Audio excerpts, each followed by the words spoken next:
contributes to reconstruction efforts inside the Congo, including raising funds for hospital supplies. The burden on the war falls on the woman, because the woman is in charge of the children, is in charge of everything in the house, in the home. So when a woman cannot run away and leave the kids, you have to struggle that you protect your children.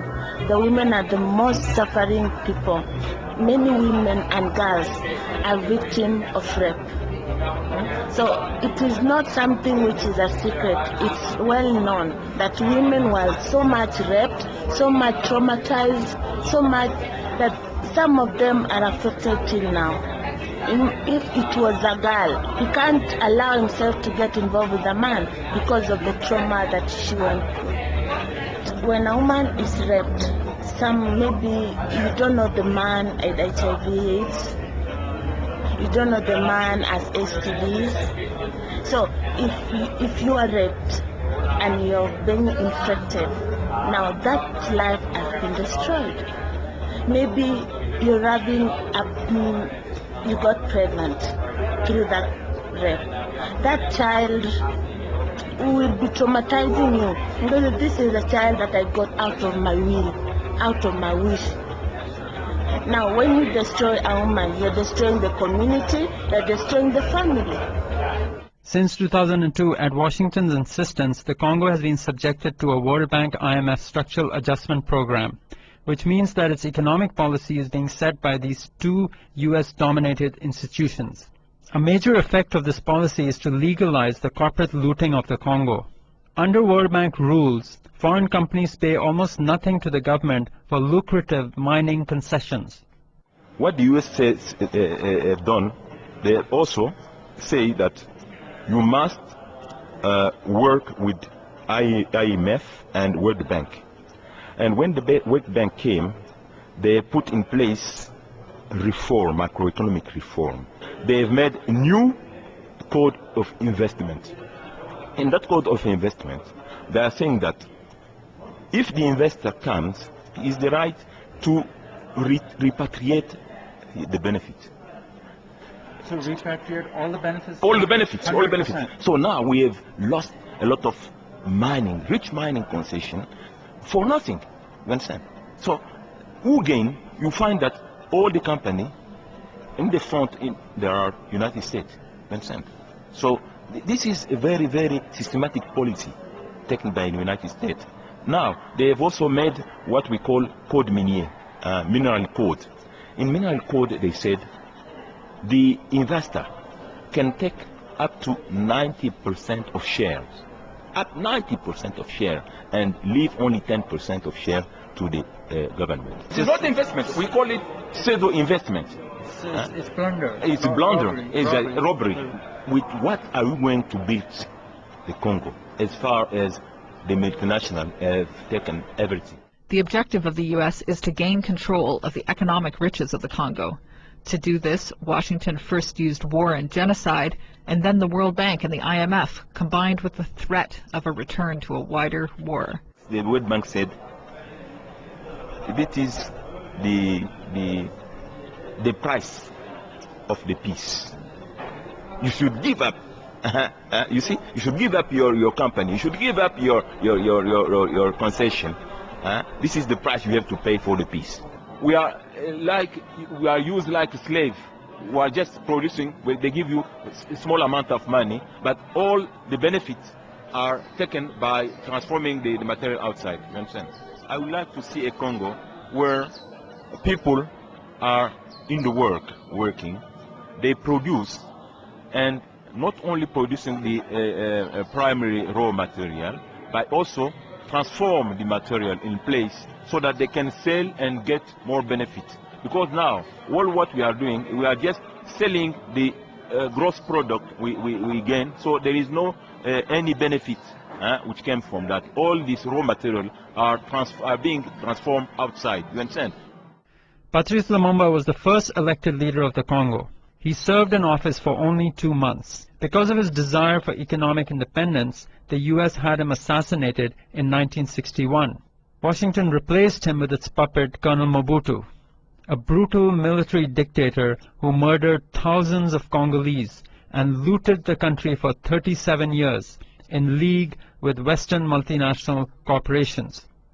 Mobutu's reign continued the plunder and killing begun by Belgium, which colonized the Congo from 1885 to 1960. Lumumba is one of Africa's greatest heroes. He was killed because of that. He was asking to give the independence, the economic independence. You see, that is the same policy now. If you raise your voice, you will be killed. That was the example to show to the Congolese that if you try to resist us, we are going to do the same as we did with Lumumba. After 37 years of U.S.-imposed dictatorship and 8 years of a U.S.-backed genocidal war, the Congo is close to becoming the poorest country in the world, with 95% of its population unemployed and subject to chronic malnutrition. Yet it is worth noting that in spite of the catastrophe it has wrought in the Congo, the U.S. has not been able to achieve a major objective, that of balkanizing the country. Washington's military strategy has failed in the Congo because of the fierce resistance of the Congolese people.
The desire for mineral riches has led the U.S. to invade not just the Congo, but also Somalia in December 2006, this time using the Ethiopian army as proxy.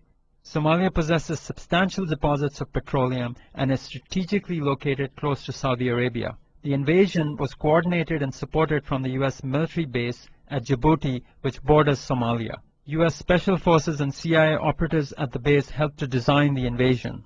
U.S. planes and ships bombed Somalia during the invasion, and Special Forces accompanied the Ethiopian military into Somalia. The Ethiopian army has been trained and armed by the United States, which is the main backer of Meles Zenawi, the country's murderous dictator. Washington plans to ensure that 2/3 of Somalia's oil fields are taken over by the American oil companies Conoco, Amoco, Chevron, and Phillips. The puppet Prime Minister of Somalia has proposed a new oil law to encourage the return of foreign oil companies to the country. Ethiopian troops occupy Mogadishu, Somalia's capital, where fierce fighting continues between them and Somali resistance groups. The Ethiopian military has committed horrendous war crimes, killing thousands of civilians by shelling densely populated neighborhoods indiscriminately. As a result, 365,000 Somalis have fled the capital. Farah Malam is chairman of Ford People, the third largest political party in the Kenyan parliament. He's a former member of parliament from Lagdera, which borders Somalia and is part of Kenya's northeastern province. Malam is both Kenyan and Somali, and an expert on U.S. policy towards Somalia and the Horn of Africa. It is American invasion. But the U.S. role is everything. The Ethiopians were sent in by the Americans, we believe that, and they were too happy and too glad to do the dirty job for the Americans, do the errands for the Americans. So you could safely say that this is a genocide against the Somali people. So it's the American helicopter gunships that literally pulverized them from, so many kilometers away where they could not reach them. And that's basically what turned the tables of the war. And Ethiopian soldiers are there just to, when the Americans do the damage from the sky, to, finish off the rest. Basically, that's it, and to maintain a ground troops presence. From the sea, they're using missiles, and American Marines who also, they land their boots also on the ground as often as they want.